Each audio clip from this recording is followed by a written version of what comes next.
So there are a handful of places around the world where there is world-class mountain bike terrain and world-class ski hills and a climate where you can actually pull off doing both in the same day.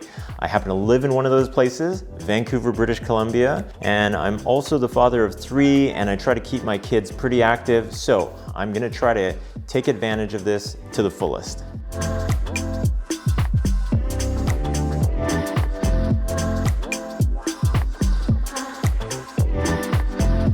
I just wanted to say thank you to everybody who's been hitting like on the videos, leaving comments, hitting subscribe. We just passed 700 subscribers at this point, so it's been really exciting to watch the channel grow. Also, it's been really fun to respond to the comments as well. So what I'm gonna do at the end of this video is pull up some of the comments on screen and respond back within the video. So watch out for that towards the end. So we're gonna see if I can actually pull off taking the kids mountain biking and skiing in the same day. I know it's actually physically possible to do. However, it's a bit of a challenge because when I go do these things with the kids, it means that I have to load up the vehicles, load up the bikes, and get the kids all organized and into the vehicle, so that takes a bit of time. We've tried to shorten that up over time, but it requires a lot of work on my part. Also for the skiing, then Ava, my youngest, is also doing that as well, and so it involves me loading her up, getting her ready, getting way more stuff ready for skiing, loading that into the vehicles, getting up to the ski hill, getting them all dressed and ready to go, and then taking them onto the hill as well. So it's actually a lot of pieces and moving parts in order to pull this off.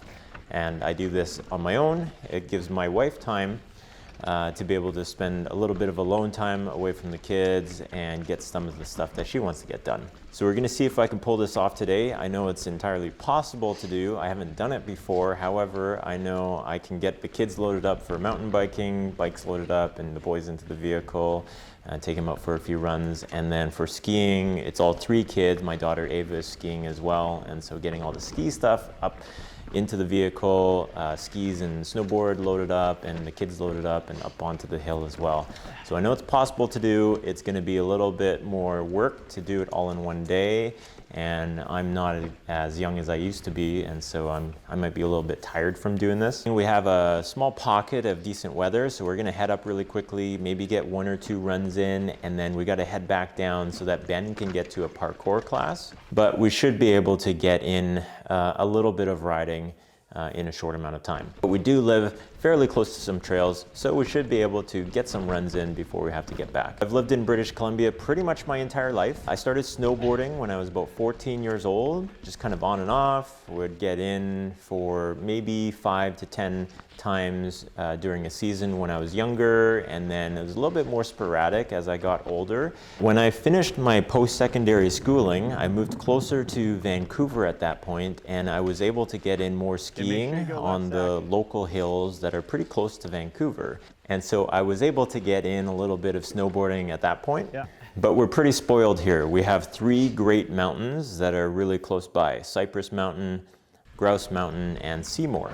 So Zach, my oldest, back when he turned 4, we actually started to get him up on skis at that point, and I was able to get in more snowboarding because he was up on skis, and I was just trying to get him onto the mountain as much as possible. And then every kid after that, so when Ben turned 4, we got him up on skis, and when Ava turned 4, we got her up on skis as well. So we're up to the point where all 3 kids are actually up on skis, and I'm able to take them out all together myself. Now, if you've been following the channel, you'll know that I only just got into mountain biking a couple months ago, and so I didn't really know what the seasons were like for mountain biking, if they ended at some point. So it was pretty cool to see that even into the winter, you could still ride the trails, keeping in mind that it does rain a lot in Vancouver, and so there's going to be wet trails, and that might be fine for more experienced riders, but the trails where there's slippery rocks or slippery wood, those are ones that I'm going to stay away from.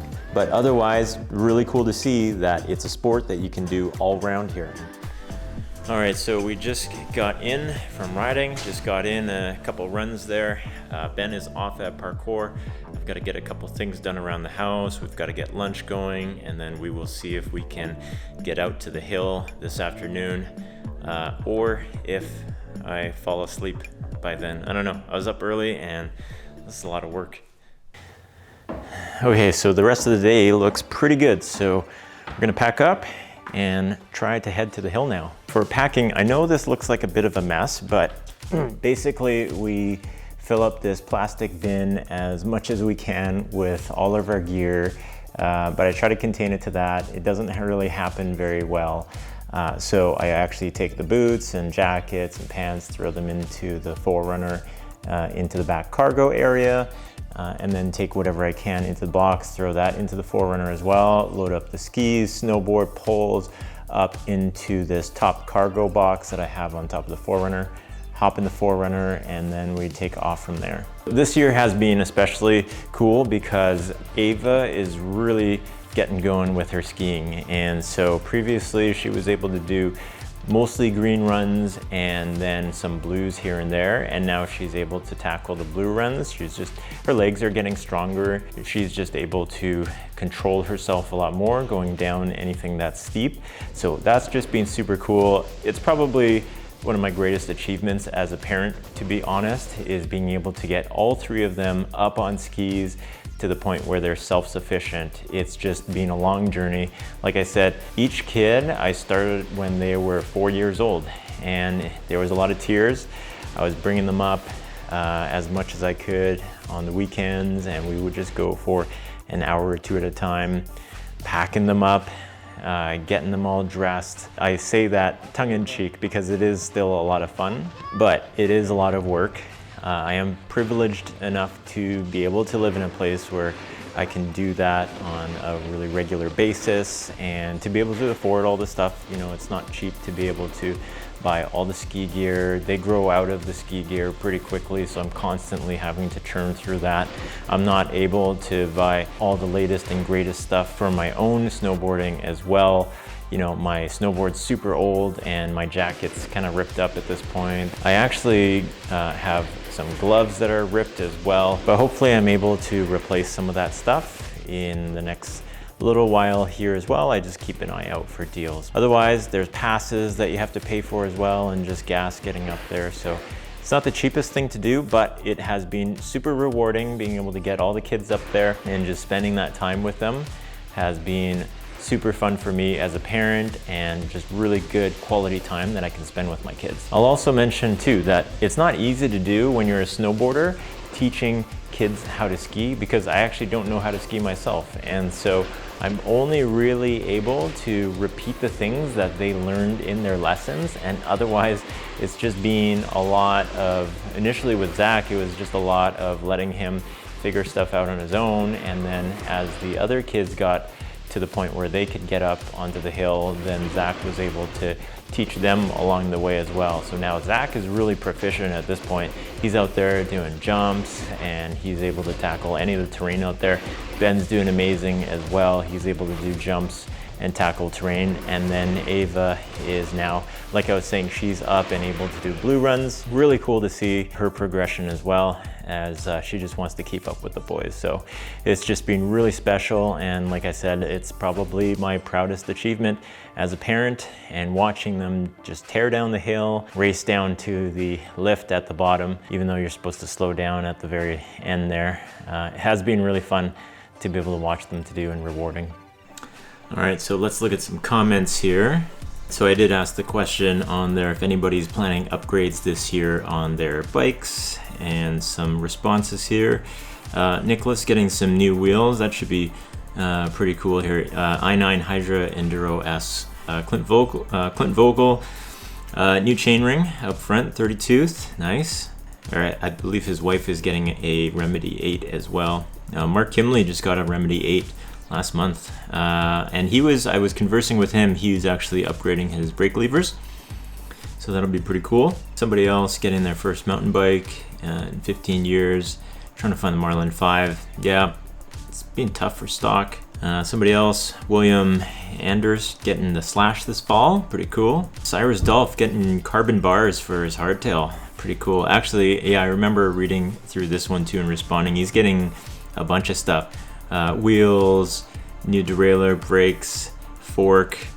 Yeah, it's gonna be almost a new bike. Charlie Hicks, thanks for commenting. And he's got the Ripley. He mentioned that after riding for 8 months, upgrading from the Giant Talon to the Ripley. That's quite the leap as well, moving into a Ripley, but I'm sure you're enjoying that. Corey Schneider getting his Remedy 8 in the next month. Nice. Rafael Souza, yeah, looking for a video request on some of the gear that I use. I will be doing one of those eventually, because I've been collecting that stuff and I've had to do a little bit of research on what I want to get. So hopefully I can pass on some of the information that I found. Yogesh Jain, how professional is he, dude?